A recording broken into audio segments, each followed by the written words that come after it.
Hey, welcome to Groove Diner After Dark, Season 2, Episode 5. Can you believe we're already 5 episodes into this season? Absolutely incredible.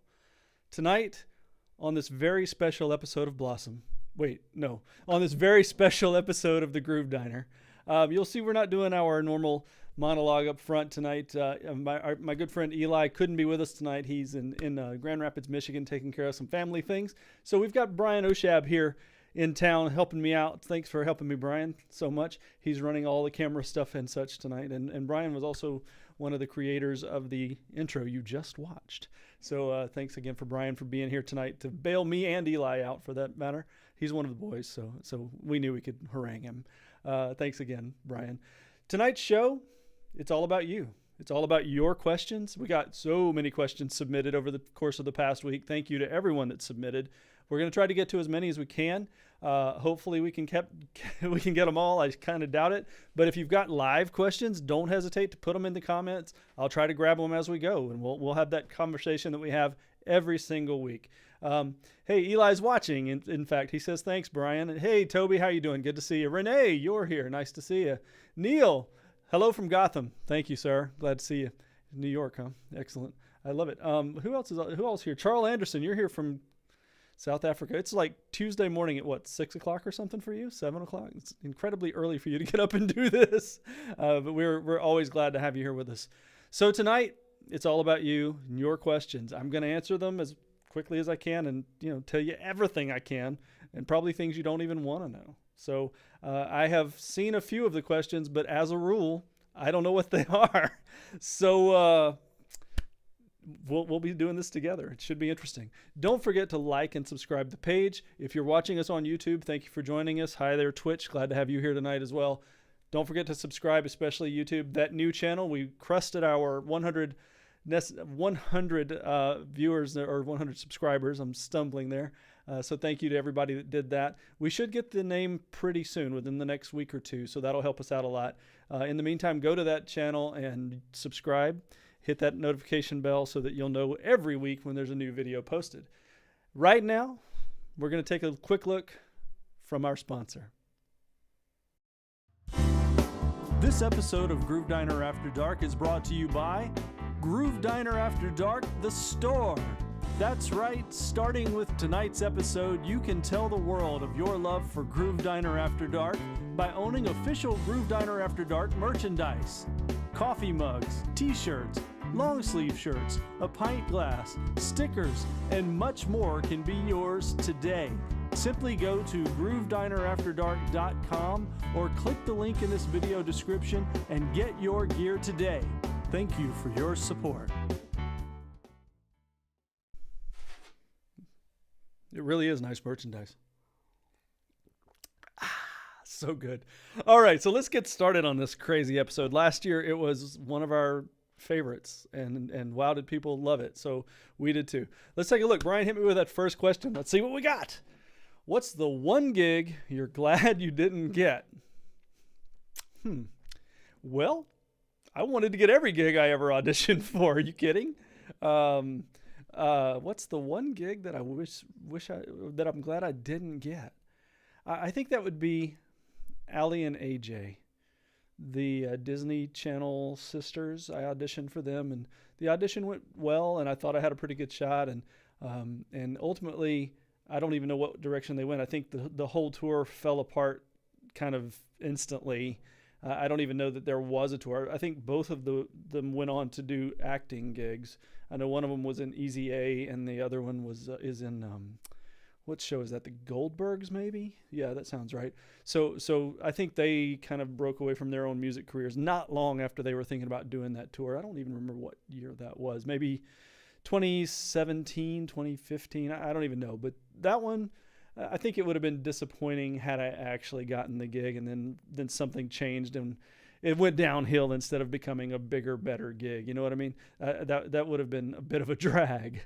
But yeah, I would say Allie and AJ is the one that. Wow, that was something falling off the wall. Holy cow! It wasn't me. It wasn't you. I think it must have been. Wow, it was my Star Wars poster. Is actually what it was. That's unbelievable. Oh well. So let's move on to question number 2. Oh, top 5 pieces of buddy gear that come on every single gig. Nothing common like sticks or drums. The odd stuff, like a specific hand cream, Swiss Army knife, special coffee thermos, etc. Okay. Well, that's interesting. Yeah, Toby, it is windy, but I don't think it's windy in here. That's funny. Wow, top 5 pieces of buddy gear, the oddball stuff. Okay, that's interesting. Well, I will tell you. Let's do this. Let's start with the things that come with me that are common, right? So I take my cymbals anywhere I go. And this is, as I look around, yeah, this is my standard setup. So 15-inch Paiste 602 Modern Essential hi-hats. Holy cow, what great hi-hats they are.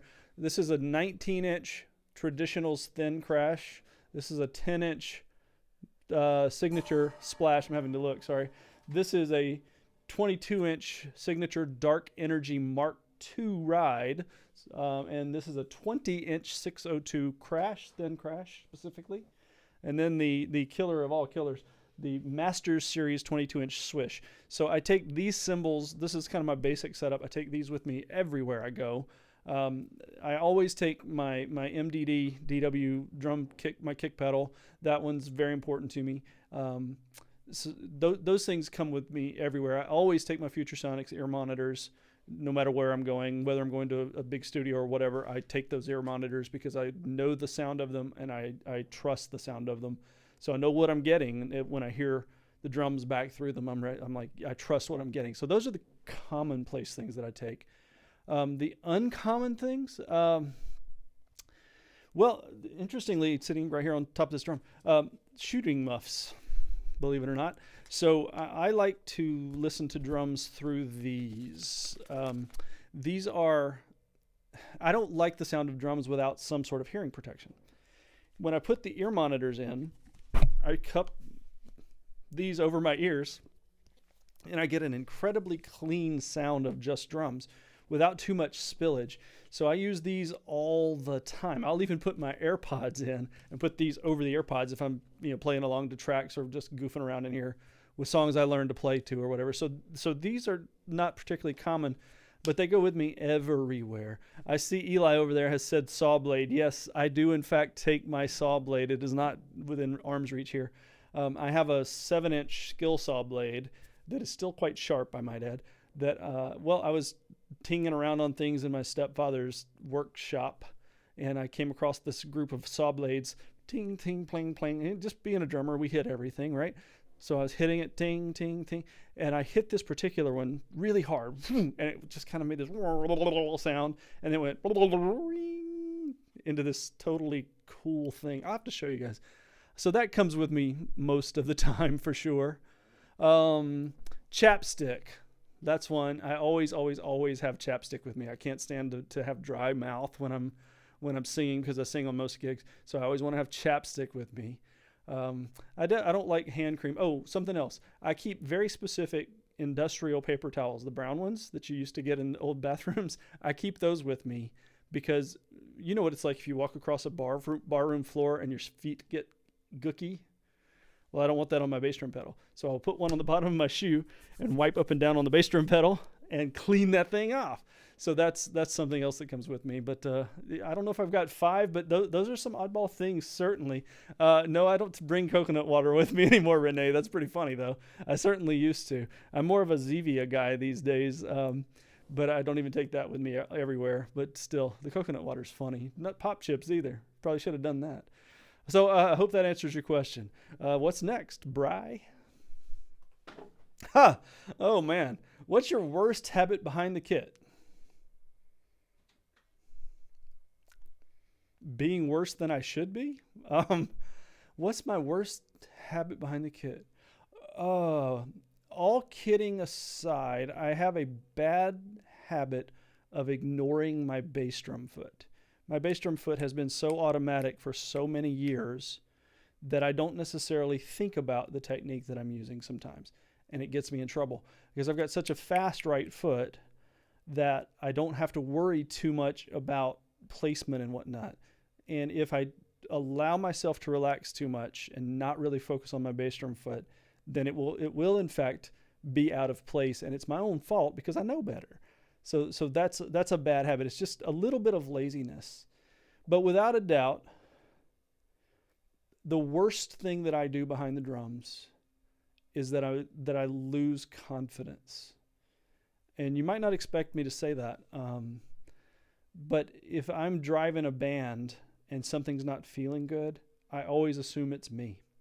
And that can create quicksand. We've talked about this in the past, where you start to have questions about it and you start to fight harder and harder, just like you would in quicksand. And it's the fight that makes you go straight on down into the bottom and die. So I try really hard not to fight harder if things are not feeling good, and allow myself to relax in and maintain that level of confidence, because I know I can play drums, but sometimes I find myself questioning if I'm any good at all. And if it's happening on a stage, that becomes a real problem. So I think that is truly my worst mental habit.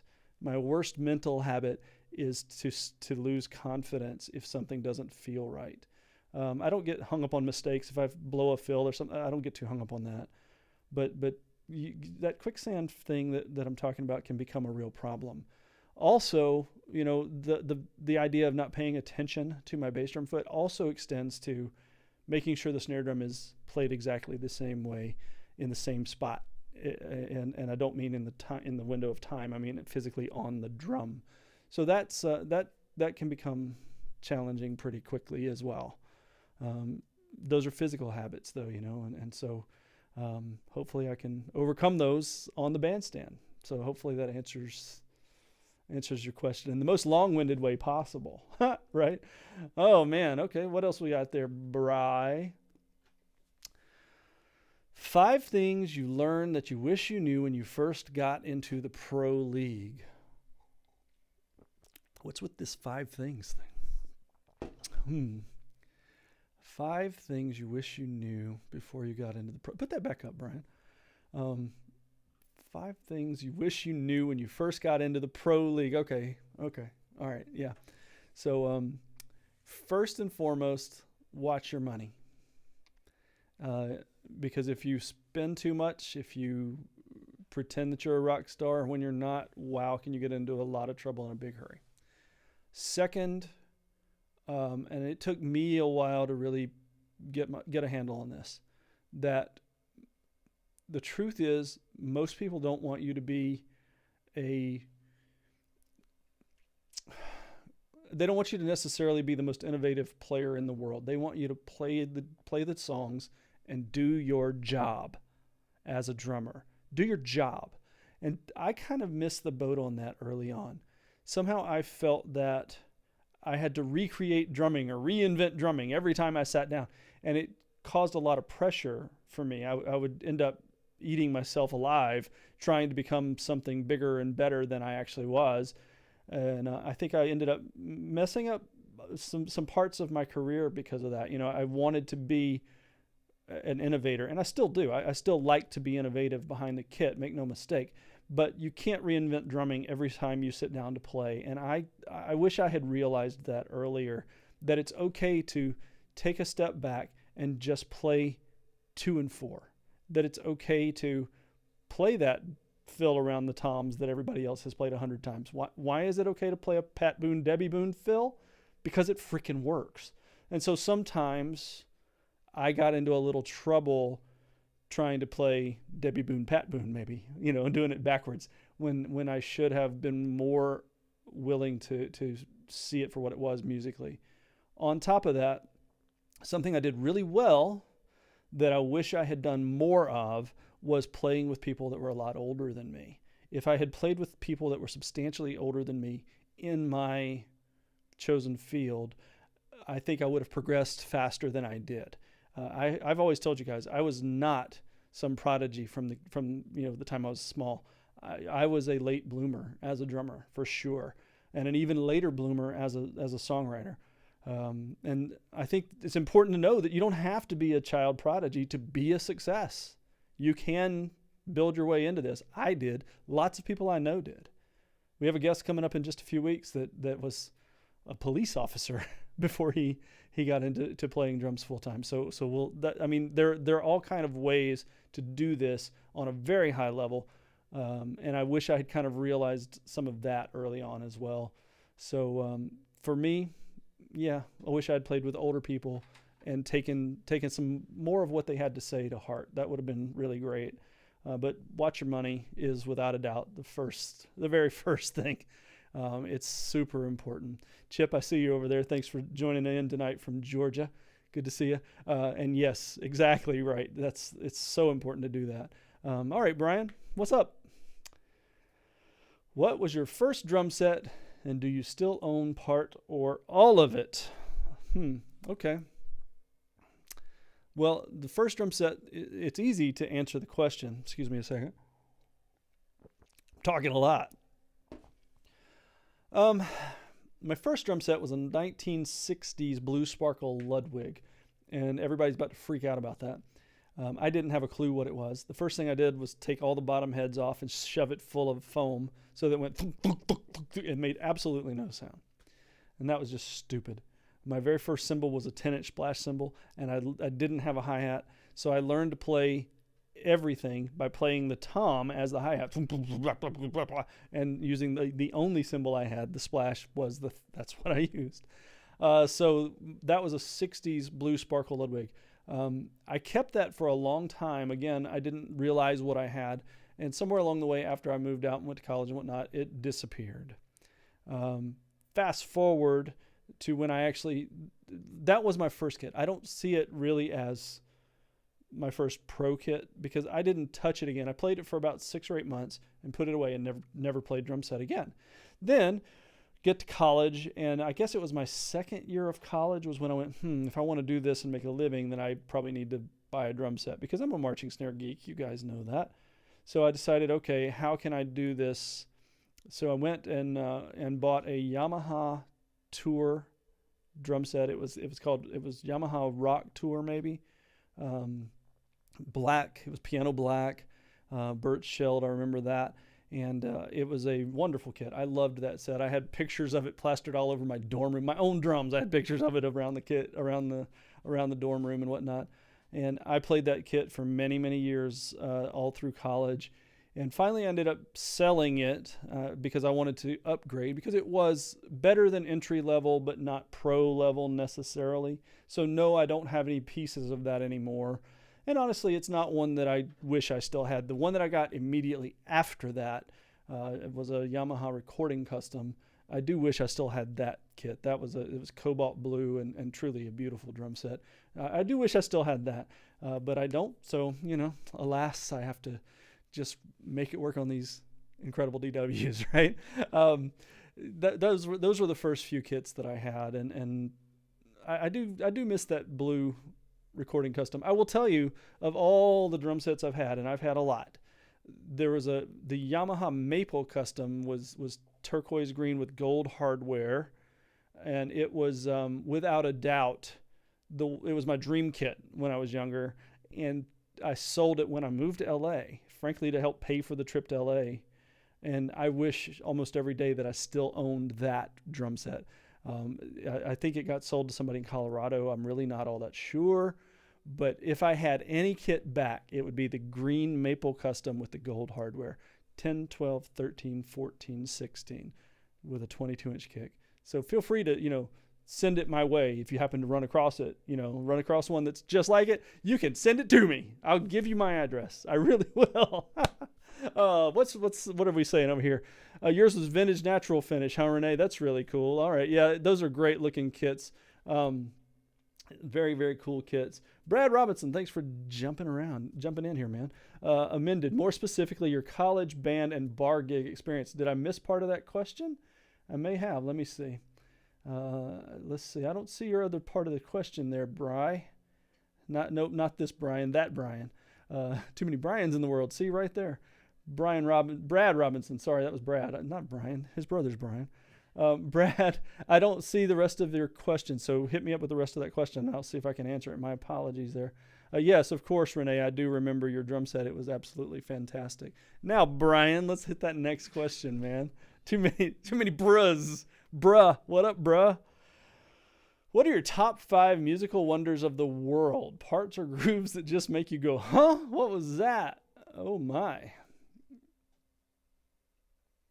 I don't even know how to begin to answer that. Wow. Okay, so I'll talk to you about the first time I saw Carter Beauford with the Dave Matthews Band. I was in college. They were playing the college circuit. They're just a little bit older than I was, but they were playing the bigger clubs in town. And I happened to be in a band that was pretty popular, and we played some of the same clubs. So I got to sit on the edge of the stage and watch the Dave Matthews Band before they became the Dave Matthews Band. And I couldn't get over the things that Carter was doing behind the drum set in a pop band. It blew my mind what I was seeing. And to this day, Carter is still on, as you guys probably heard, Carter's on my Mount Rushmore of drummers. It was just an impactful experience. A few years later, I saw him with Victor Wooten, and Carter actually gave me a pair of his hi-hats, which was super cool of him. And it was just sort of amazing to me to be part of that. So that was something, and even now I listen to things and go, what did he just play? That was, Chip, he's not human. You're exactly right about that. Hey, Jason, nice to see you, man. Thanks for joining us tonight. Other things that I would put into that list. Okay, so the song, is it Modern English that does the song I Melt With You? Yeah, I'll stop the world and melt with you. Yeah, that song. So at the end of that song, there's a break, and the drummer comes in and goes, shikadika, right? And I've never, even now, been able to figure out what the time of that is. I don't really think it's in time. I think he just kind of threw it out there and it stuck. And it was like, okay, cool. Ever since I heard that, I went, what? So that's one of those moments. Anytime I hear Dave Weckl play anything Latin, any of it, I've had the great experience of sitting on the stage, next to the stage, feet propped on the stage for Chick Corea with Dave Weckl on multiple occasions. And I remember it was out here at Catalina's maybe 4 or 5 years ago. Doug Tan and I went, and we sat literally where Dave's floor tom was over our table. And the impact of that, and watching him play all of that songo stuff and all of that Latin stuff that he is so renowned for, I almost couldn't even process it. So even now, I hear that stuff and I'm like, what? And then there is Gavin Harrison's use of double bass. No, he even says he's not a double bass player. Yeah, he might be the best double bass player on the planet. But it's the way that he uses double bass, the stuff he does with Porcupine Tree, the stuff that he does on his solo records, the stuff that he does in clinics. It's just mind-numbing to me how good he is. It's shocking, in fact, at how he uses. Well, his philosophy is, if I can put one right foot in, then I can certainly put one right and one left foot in. And I can't do that. Who can do that? Well, Gavin can do that. So when I hear him doing that stuff, it just it blows my mind. So hopefully that answers your question for you. Let's see what else we've got here. Louis Conti and I, what are you saying there, Toby? I'm not sure. Louis Conti and I have the first name wrong. Went to hear him and Gad. I'm not sure what you're saying there, Toby. You and Louis Conti? Louis is an amazing hand drummer for sure. Brad, let me take your question here now. Talk about your experience in the $1 Million Band, playing the bar scene in college, how it impacted you, where you are today, and how you play. Okay, that's a great one here. $1 Million Band, University of Alabama, Roll Tide. Brad was in the drum line with me. Tenor player, gifted tenor player, I might add. I will say this. First of all, you guys all know that I'm a traditional grip aficionado, and I would not be able to play traditional grip at the level that I do without having been in the $1 Million Band, without having been in marching band my entire life. It shaped everything about me, because I've got these great hands with rudimental drumming. That once you get rudimental drumming in your hands, it really never leaves you. Yeah, you get stronger and weaker, but you can always kind of pull things out. So that really impacted my playing. Now, it also had a negative impact on me because I'm such a top-down player. I focus cymbal, snare drum, and then that whole thing about ignoring my foot, it ties right into this because I think so much about what all's going on up here. And I sometimes forget about the So that was something, especially early on when I was first jumping into playing drum set, that I had to figure out, because I would play, a simple rock song. It'd be, it's ridiculousness. So I had to figure that out. Eventually I did, I hope, and understood a little more about groove. Now my groove, some people love how I groove, some people don't. And that's the way it works. But playing that bar scene in college, what that did for me was force me to learn how to interact with other musicians, how to deal with stages the size of postage stamps, how not to overplay the room, how to deal with, hey man, I want to play your drums. No. The number of ways that I can say no to someone asking to play my drums will shock you. I can make you feel stupid for even having thought the thought, or I can say thank you, but no. Either way. So yeah, that's really kind of how it did. It really made me think in those terms of how to assimilate all the things that my hands could do into a drum set. And it's really quite different. I will, this is something else. People that start on drum set and begin their entire playing life on drum set tend to play a lot of single strokes. Drumline guys play a lot of double strokes. So you will hear me often playing fills that are double stroked. Even now I do that stuff. And a lot of the, the goofiness, I'm going to not play this too loud, but even some of the goofiness that I do with my hands up top is straight up out of marching band, even now. So that would be my answer to that, for sure. That's a long-winded answer as well. Let's see what else I've got over here real quick. And Brett, no wacky question, not at all. It's a perfectly great question. You think so? That's funny. So Dan, thank you for being with us tonight down in Miami. Dan says, I think we need a montage of Buddy's drum sound limitations from tonight's show. Yes, make it happen. Make it so. Next question, Bry. Whoa, this is a long one. Okay. I know, as Greg Bissonette described in his DVD, Drumming in Different Styles, about odd time playing, you have to know your 2s, 3s, and 4s in order to play them. My question is, where does the backbeat fall? Does it vary, or are there certain guides to it and the theoretical written examples for quarter notes, eighth notes, and 16th notes? Wow, what a question. Okay.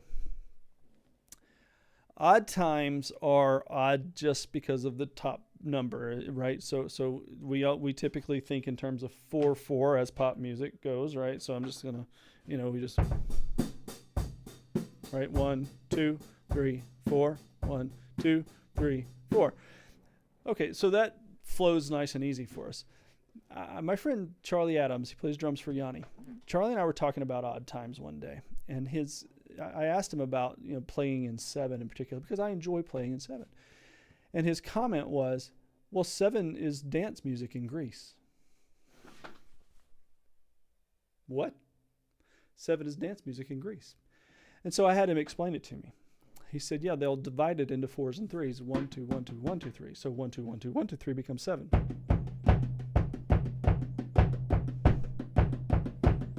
Right? So if we've got that going on, let me see if I can do this quietly. There's an obvious spot for a backbeat. 1, 2, 1, 2, 1, 2, 3. 1, 2, 1, 2, 1, 2, 3. 1, 2, 1, 2, 1, 2, 3. And I've never forgotten that. And think about Tom Sawyer. Same thing. So what Neil Peart did was flip the 1, 2, 1, 2, 1, 2, 3 around, and it would go 1, 2, 3, 1, 2, 1, 2, 1, 2, 3, 1, 2, 1, 2. But it flows because of what's happening melodically. Right? Wow, that was awful. Sorry. But 1, 2, 1, 2, 1, 2, 3, 1, 2, 3, 1, 2, 1, 2. both sevens, but they each show you where the backbeat falls because of the change melodically. Da da da da da da, right there, the first half of that. Da da da da da da da da da da da, like that. So that melodically makes a lot of sense. The interesting thing about seven, and if I was going to teach you about playing in odd times, what I would say is let's work on seven first. Because seven, once you kind of get seven down, suddenly 5, 1, 2, 1, 2, 3, 1, 2, 1, 2, 3, 1, 2, 1, 2, 3. That's how I tend to break things up. Or 1, 2, 3, 1, 2, 1, 2, 3, 1, 2, 1. And the backbeat falls on the change most of the time. 1, 2, 1, 2, 3, 1, 2, 1, 2, 3, 1, 2, 1, 2, 3. Or 1, 2, 3, 1, 2, 1, 2, 3, 1, 2, 1, 2, 3, 1. Like that. Hopefully that's making some sense. It's really about 1, 2, 1, 2, 1, 2, 3 for 7, or 1, 2, 3, 1, 2, 1, 2 for 7. And by the way, never count sevens as 1, 2, 3, 4, 5, 6, 7. Why? Because 1, 2, 3, 4, 5, 6, 7 gives you 8. So you have to do it 1, 2, 3, 4, 5, 6, 7, 1, 2, 3, 4, 5, 6, 7. If you're going to count it in full sevens, don't say the vn, because you will end up playing an 8. And it'll throw everything off. I once got a piece of music in 1/8. That was the time signature, 1/8. Dut, dut, dut, dut. How do you even write that? Why would you do that? But musically it made sense. So is 1/8 an odd time? I suppose, technically. It didn't really feel like it, but check. It was really weird. But anyway, try to get those subdivisions. 1, 2, 1, 2, 1, 2, 3, 1, 2, 3, 1, 2, 1, 2. There's your 7. Take it down to 5s. 1, 2, 1, 2, 3, 1, 2, 3, 1, 2. And it's put the backbeat on the change. 1, 2, sorry, ow, that was my hand. Did you hear that? Ow. So that's in 6, right? 1, 2, 3, 1, 2, 1, 2, 1, 2, 3, 1, 2, 1, 2, 1, 2, 3, 1, 2, 1, 2. Or 1, 2, 1, 2, 1, 2, 3, 1, 2, 1, 2, 1, 2, 3. And what happens with that is it doesn't really feel all that odd, does it? And that's the whole key. Vinny Colaiuta, of course, is the master of making odd times feel even. And that's, I think, what we're always wanting. All of us want this whole, how do we make odd times feel even? Listen to Vinny. Listen to St. Augustine in Hell off of 10 Summoner's Tales for Sting. And if you take a listen to that, I have this theory that Vinny's playing in 7/4 on his right hand instead of 7/8. And take a listen to that, and you'll see that it just flows one bar to the next, and it's truly a thing of beauty. When you really understand where the odd times happen with the subdivisions, what Bissonette said about you have to know your 1s, your 2s, your 3s, your 4s, he's right, obviously. But understanding what he meant by that 1, 2, 1, 2, 1, 2, 3 to get you to 7, it shows you kind of exactly where that falls, where that backbeat should fall. At least that's what I hear. I hope that this is helping some. I know that's a little bit crazy. Scooching over. That might be the best screen name of all times. Scooching over. Do I do any impressions? Not really. I used to do a pretty good Dr. Evil, but it's been so long now since I did Dr. Evil. Maybe I should try some, huh? I think so. Yeah, I see the YouTube question there, Dan. Thank you. Do I do any impressions? Yeah, I don't. I'm going to have to learn a few impressions. Brian is like king of impressions over there. If he was on camera, I'd get him to do some. But no, I'm going to have to figure some out, though. Maybe I should. All right, Brian, what's next? Oh, boy. Okay, let's see.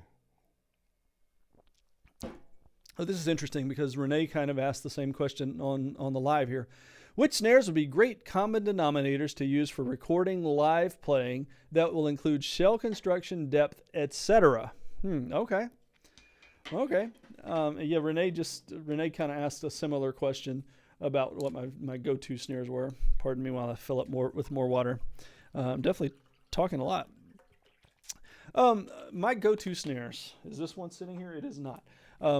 My go-to snares are, number one, without a doubt, is my 6.5 by 14 black nickel over brass DW. They call it the Black Cutie. I'll let you draw your own conclusions as to why.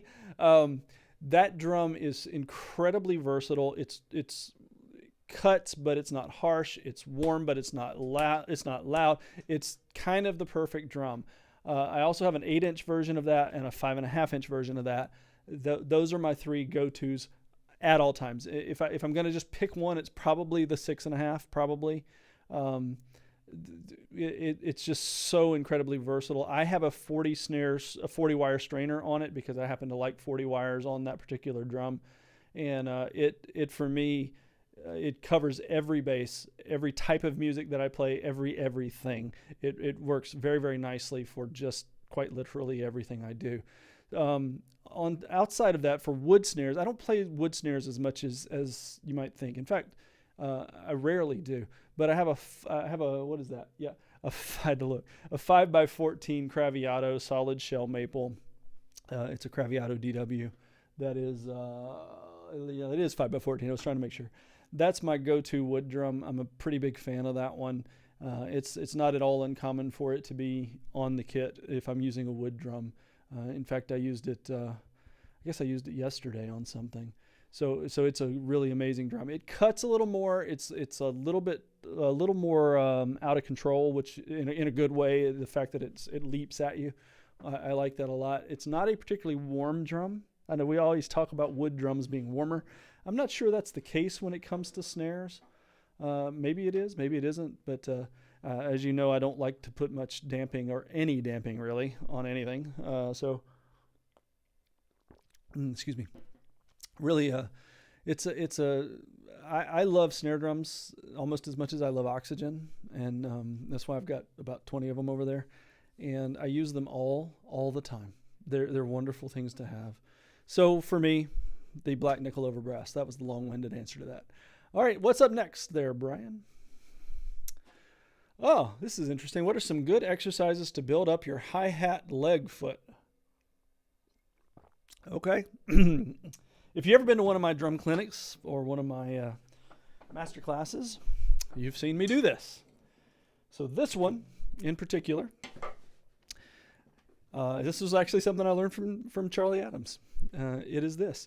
So you start with your left foot playing downbeat quarter notes and your right foot playing upbeat quarter notes. Nothing to it, right? You anchor everything with your left foot lead. And then you use your right hand.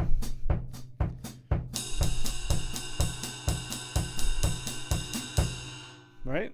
So that was 2 bars of eighth notes. 2. Then you switch to your left hand.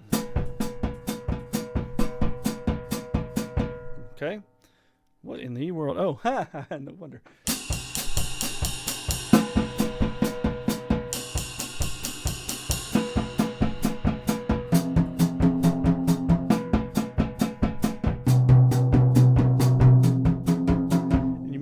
But you never stop your feet. Left, right, left, right, left, right, left, right. And you left foot lead. What that does is it makes your brain focus on that left side. By doing that, it forces you to use that left foot in a lead roll. By making it the lead roll, you have to play it stronger and with more conviction. That's how, when you start to play,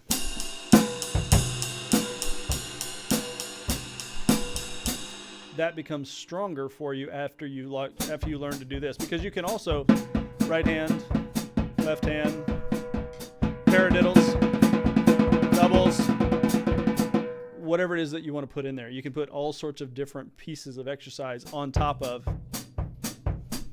And also, I don't have a double pedal set up here, but if I did, you can move that left foot over to your double pedal,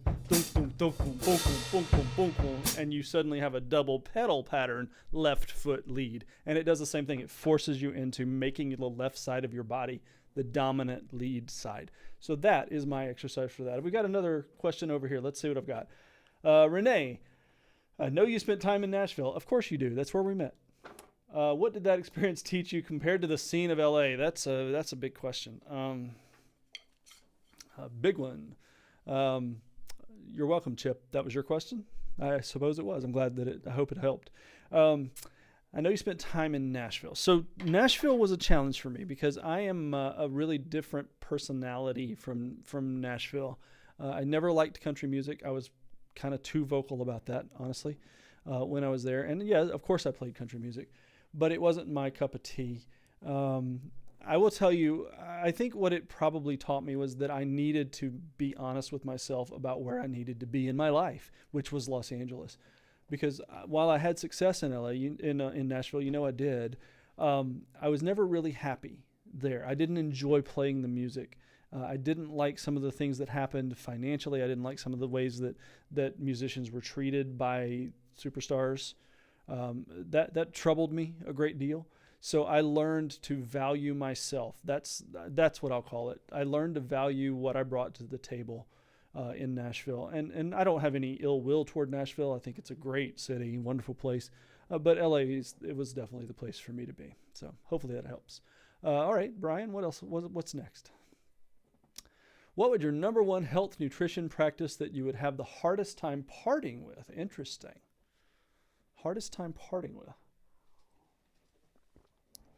Well, I don't eat junk food, and I struggle when I'm on the road, especially if I go to the South, where I love to eat all the food that's available to me.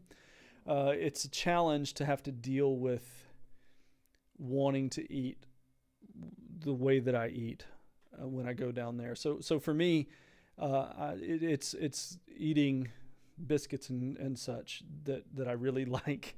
I struggle with that when I leave home. So when I'm here, I eat in a decidedly specific way. I eat, high protein, very low carb. I don't indulge in much of anything that's beyond reason outside of fried chicken that I make. Brian's had it. He knows it's good. And pizza. Those are my two things that are my cheats. But I think for me, my eating schedule. Okay, that's going to be my answer. This is a hard one to answer. My schedule of eating is very hard for me when I have to leave home, because I eat very, very differently than, say, my mom does or things like that. It's really challenging for me to have to be off my schedule. I try pretty hard because I like to eat a very, very specific way so that I know that my body's going to be fueled throughout the course of a day. I don't know if that answers your question, but I hope so. And yes, Renee, Sweet Heat chips, those are so freaking good. Oh my gosh. I need somebody send me some Sweet Heats. I'm out. I could totally eat some Sweet Heat chips. Oh, so good, so good. All right, Brian, what's next? Oh, that's the same question. Go to the next one there. That's okay. All right. Whoa, this is a long one. This is a book. I'm very curious about the residuals conversation. I've heard a lot of musicians in the business talk about getting screwed by record companies, and specifically in your situation, you got screwed by a streaming platform, even though, from my understanding, you co-wrote and co-produced that song. How can we as musicians combat that and/or avoid those situations where we get the compensation we deserve for the products that we create without getting taken advantage of by these large corporations? Also, as a kind of side question, how are these companies able to do these things to musicians, and how do they get away with it? I guess the obvious and simple answer is they have the resources to do what they want. Definitely had to take a swig after that one. Yeah, so the residuals question. Drummers, you are songwriters. You are creators. You deserve to be treated that way. What you bring to the table as a drummer matters as much to the songwriting process as someone who creates a melody or creates a harmony or creates any other part of it. One of the challenges is that because we don't play melodic instruments, we're not protected by law in the United States. So, how do we get around that? First and foremost, negotiate up front. Up front. You take a gig, if we're all in the room creating a song together, then we're all equal writing partners, or whatever your situation is. I've been writing with Mick Mahan and Dave Amato for 15 years, and we have a situation where we each get a certain percentage of the songwriting credit. Even if I come in and just go, then okay, great. There's a great story, and I don't actually know if it's true, to be honest, but I've heard it so many times, I've kind of accepted it as truth. the song Every Breath You Take. So we had all this beautiful melody and all this stuff going on, but it just wasn't feeling right.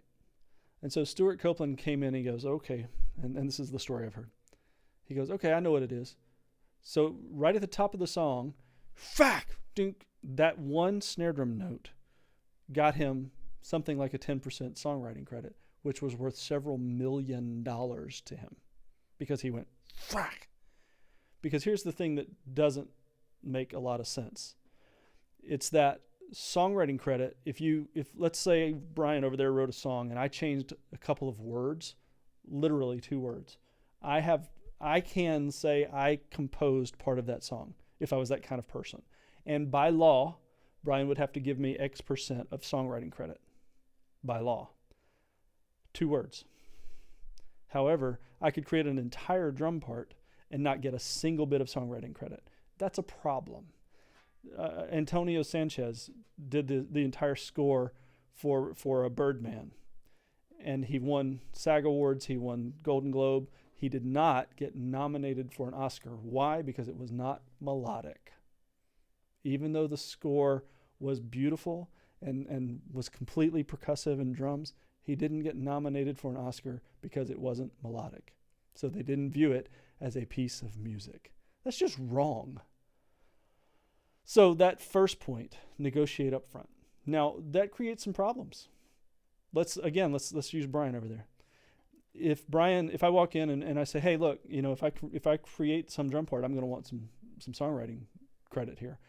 That's going to make him feel really weird. I don't really care. I used to care, but I'm in a position now where I don't have to care. And it's very challenging. It's very, very challenging to know what your role really is and to understand how you can press the issue, especially when you're just starting out. I'm in a position now where, again, I know that I'm in a position of power when it comes to that. Even as I sell songs to Fox or to ESPN or whatever, I control songwriting credit and publishing. So I get residuals on the backside. And that's another part of this, the publishing rights. Try to hold on to at least 50% of your own publishing, at least. You may have to give away some of it just to get your music placed, but if you can hold on to half of it, that's going to pay you substantially more than even the songwriting credit, which again, I find it really unfair that the publishing company, which can, that can just be some conglomerate, buys the rights for publishing, sells the song that you co-wrote or you wrote, but yet they make more money on it than you do. That's flat wrong. The copyright law is very poor in the U.S., but there's not much that we can do about it today. So protect yourself today. We're trying to make changes, and hopefully there will be changes down the road, hopefully. But in the meantime, negotiate. That's the very first thing I would say. It's a real challenge, but it does work. And yes, I co-wrote and produced and played drums on a song that was a big hit on Spotify. I think we talked about that a couple of weeks ago. 7 million downloads, and I made just barely over $7 on it. That's why Spotify is evil and should, go away. If you're a Spotify subscriber, ditch them. Get rid of them. They're bad people. That's right. I'm saying it out loud. Poor man's copyright, Toby. That's a great question. So what she's talking about is you write your song and you mail it to yourself, and then so you have it a stamped date, a postmark on an envelope. That really doesn't work very well anymore. It's so easy to copyright something through BMI or ASCAP.com now that it's better to do that. Plus the files are created on your computer. In fact, if you guys don't know this, every time at the end of this show, the song that is played over the end credits is one of my pieces. Well, there's a copyright strike every single week, and I have to go in and contest it, and I have to prove every week that it's my song, and every week they release it because somebody somewhere claims it as their own. But then I show them here's the copyright, here's all of the stuff, and it's not a question that it's mine, but they claim it first, and I have to prove that it's mine. But because I have it all of the files saved, all of it, all the Pro Tools files, all of the BMI files, I have a kind of a rock solid case against that. So That's my thought on that. Let's see. Let's go with the next question there, Brian. How are we doing on questions? Good. What number is this? 12. Okay. Trying to watch the time a little bit here. I really find myself enjoying Dave Tull. I don't know Dave Tull. Maybe I need to check out him. I've seen him live a few times. How hard is it to play the drums and sing at the same time? His body language sets the tone for a really good time. Oh, that's so good. I love that question. Singing and playing drums. I've been singing and playing drums since I first sat down to play drums. So for me, it ain't no thing. I don't even give it a second thought. I sing when I don't have a microphone. I'll be back here just singing away while I'm playing. If I'm on stage with somebody and I know the song and I'm not actually a background singer, I'm still singing. So for me, it's all part of the same musical expression, and I don't have any issue with it at all. It's fun. Blah, blah, blah, blah, blah, blah. There, that's another sound we can have. And it's just one of those things where it's so second nature to me. I have heard other people say that they are challenged with separating their voice from what their limbs are doing physically. Again, I've been doing it for so long that it doesn't really impact me the same way. Sometimes I might have to work out little things, but generally not. However, if you're wanting to get better at vocalizing with drumming, Gary Chester's The New Breed will set you free. You learn to use the New Breed book the way that it is intended, and you will not ever have any questions ever again about how to sing and play drums, because it's an independence book. It teaches you 5-way independence: right hand, left foot, voice. And you learn how to do all 5 things independently of the others, it's just an amazing technique, and it works great for singing. It works great for talking. If you've never been on stage, one of the things you may not know is that there's an awful lot of chit chat that goes on. We'll be playing and, hey, what's going on, man? Yeah, I know, right? So all that stuff is happening constantly. Even sometimes if you've played a gig 100 times, you're watching TV while you're playing the game. It can be like that sometimes. So it's kind of fun to think in those terms. But I guess for me, it's just part of what I've always done. So it's never been particularly difficult for me. And I would guess that probably Dave Tull is that way as well, since he's a singing drummer, I assume. What's next, Bri? Oh my goodness. My approach to Latin American playing is based on basic patterns and grooves and what I could listen to from Santana or various percussionists. My question will be, how do you know when to play 3-2 or 2-3 variations on a songo pattern or any Latin type play along tune? All right. Let me preface this by saying I played as the house band drummer at Univision, the Univision television network, Latin American television network, for about 4 years. So anytime an artist would come up from Latin America and they didn't bring their band with them, I would sit in and play drums on their TV shows, whether it was Today Show or whatever. I would do that. And I got the gig because I was friends with the guitar player, and he knew I'd be able to handle it. Mostly I could handle it because it was pop-oriented Latin music. When it comes to really hardcore Latin stuff, I am just now learning some of the more hardcore stuff. Songo in particular is something that we think of it as a pattern. The Americanized version of it is very much a pattern. However, songo is not a pattern. Songo is a style of music like rock and roll or jazz or something. And variations on the songo theme happen in so many different ways. Dave Weckl's songo, of course, is one that Americans tend to lean on and lean toward. That songo style is something that I love. Every time I hear it, it's like, oh my gosh, that's so great. Festival de Ritmo, that's a song off of, it's not Hardwired. I don't remember which album of his it was on, but that song in particular hits me every time I hear it. And his songo playing that became known as the songo groove is really not a clave-based pattern. So it's not really a 2-3 or a 3-2. It's its own thing. As for the 3-2-2-3, I hate to say it like I did earlier with the 7s and 5s, but the fact of the matter is, Master Plan, thank you, Renee, the 3-2-2-3 tells you the same sort of thing. So if you're playing I don't know, trying to keep this quiet, a samba, and you've got the samba pattern going on, The melody is going to tell you if it's a 2-3. See, I screwed that up right out of the gate. Completely messed that up. Oh well. It will immediately tell you whether it's a 2-3 or a 3-2, but you've got to listen and understand what's happening with the bass guitar in particular. That's one of the things that I lean on, is trying to figure out where the bass is playing. If it's playing a montuno, where is it playing the montuno? And that is, even now for me, a very deep challenge, because I am not a great Latin player. It's something that I aspire to be. I'm a good Latin player. Maybe. Okay, I'm a mediocre Latin. Okay.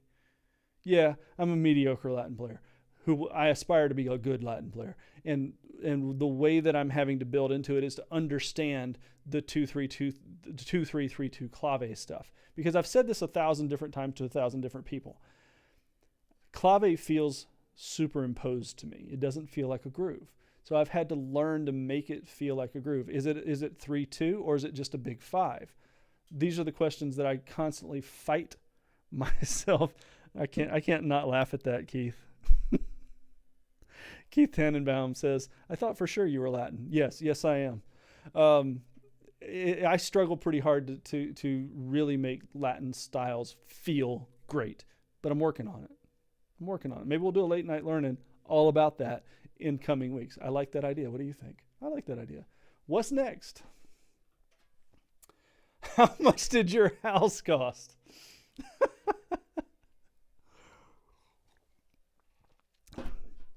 Houses in LA are expensive. Here's what I'll tell you about my house. Watch your money, right? We've said that already. I live in $1 million house in a $2 million house neighborhood. I'll just let you make of that what you wish. Because, we have a modest home, and it's a wonderful place. I mean, it's we've got a pool and a few things, but it's not a giant kind of place, and we truly do live in $1 million house in a $2 million house neighborhood. Really, that's not a joke. The gargantuan place that's going up next door to me looks like a freaking prison. It's gray and ugly, and I can't believe they built it.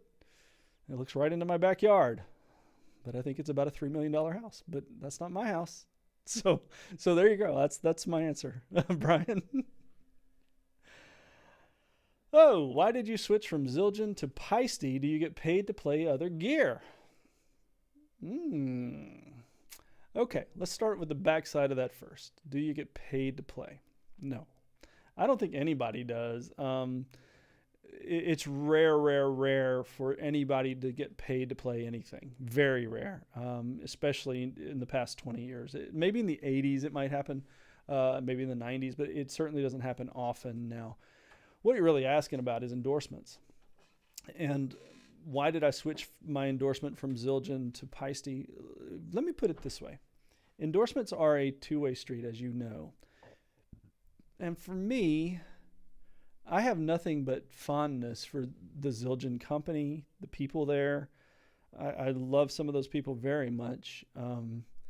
They were warm to me. They were giving. They cared about my career. But relationships change, and my relationship there changed to a point that I was wanting to go a different direction. And the other side of that is, when I was growing up, all of my heroes played Paiste. Jeff Porcaro, Paiste. Stuart Copeland, Paiste. Jim Keltner, Paiste. Even though he's not one of my particularly biggest influence, John Bonham, Paiste. Ian Pace, Paiste. So many Paiste players that I was listening to. That was the sound that was in my head. That was the sound that was in my ears. So when I started buying cymbals, I bought Paistes. I bought Paiste signatures, in fact. And I played Paistes really until I turned pro. And even after I turned pro, I still had some Paistes on my kit. Then I ended up making some switching, and I was not a Paiste endorser at the time. Alex Van Halen, exactly, Keith. I was not a Paiste endorser at the time, and Zildjian came along and made me an offer that I really couldn't refuse. And I loved these people. Jim McGathy in particular was incredible to me, and Kirsten Kirsten Matt was incredible to me. So those people made my career better. And I had no way I had no way to tell them, look, I need to move back to what's in my ears that wasn't somewhat painful, because it was really difficult to leave Zildjian behind. But Paiste was the sound I was looking for. I knew the Paiste people. They were wonderful human beings. Kelly Paiste's awesome. Tim Shahady's awesome. And they welcomed me with open arms, and I've loved making that switch. The same has been true anytime I've made any switches. You guys know I switched from Tama to DW about 6 years ago, and that's been an incredible change. I'm really happy with where I am with my gear. And in fact, I feel like I sound like myself more now than I have in a very, very long time. There might be some gear changes coming really soon, not brands, but different things. There might be a little surprise or two in the very near future. So, yeah, you'll see. Thanks for asking that question. But yeah, people don't get paid to endorse or don't get paid to play. I mean, yes, there are deals, we get things for free or whatever. But even every piece of gear is not even free, especially in the time of COVID. So if you're looking to get endorsements, remember that endorsements are not sponsorships. Don't use the word sponsorship. An endorsement is two ways: what you do for the company, what the company does for you. Always remember that. And by the way, the company is not endorsing you. You are endorsing the company. I endorse Paiste. I endorse Remo. I endorse DW, and so on. I endorse Sennheiser. That's how that works. The deals that we have are because I endorse them, not the other way around. If it was the other way around, it would be a sponsorship where they were paying me to play their stuff. But I wouldn't play something I didn't like, even if there was money involved. No way. I got to love the gear first. That's really what it boils down to. So I hope that helps. Chip, when you realize you've been pronouncing it incorrectly for 7 years, you've been saying Paiste, haven't you? Yeah, Paiste, the I on the backside of the A. Yeah. So what else we got there, Brian? No more. That's it. Well, that was a full hour too. So wow, that was a lot of questions, man. Okay. Anybody else got anything over there before we go tonight? Next week, wow, are you going to like next week's show? We'll be back with our previous format.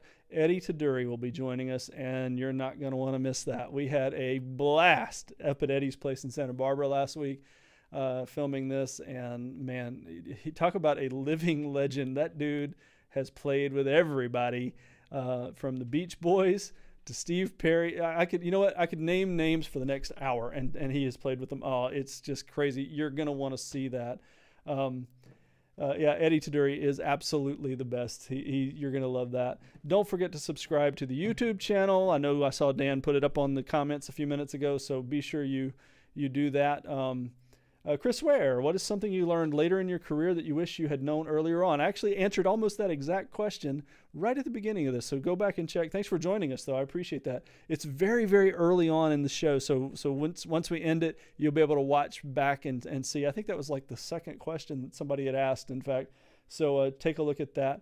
And let's see where we are here. Let me grab this over here. I'm going to grab this and bring it right over here to me. There we go. See, I'm doing computer stuff. Look at that. Until next week, I hope you have a great time. And let's go Ukraine. Kick some butt.